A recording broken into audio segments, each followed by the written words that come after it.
Nuk është e lehtë ta mbash për 5 muaj në barkë edhe në fund. Ti e humbe fëmijë nga dhuna.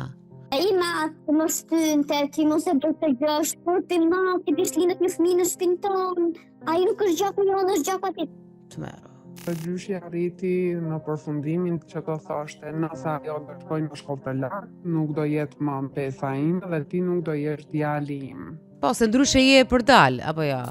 Isha aq e lodhur, kisha aq shumë frikë, ai mund të më priste kokën përpara vajzës time, sa nuk doja më të thoj ajo. Dhe ke jetuar tu në qendër në Tiranë dhe babai donte të fejonte ty që 18 vjeç. Ku ndodhte kjo? Sepse pikërisht zgjidhja një shtëpi ku refuzoi kthimin. Fatkeqësisht i bën gjitha, ndoshta më mirë se burri, po je e ranguar më poshtë. Ka qenë traditë që vajzat domethënë nuk kanë marrë trashëgimin. Mendoj që këta thjesht duan të heqin qafe ca fëmijë, të heqin barrën e rritjes. Unë isha vajzë, nuk isha të drejtë flisja. Daloni një moment, më çfarë i bëni këtyre fëmijëve? Vajza që në lindje.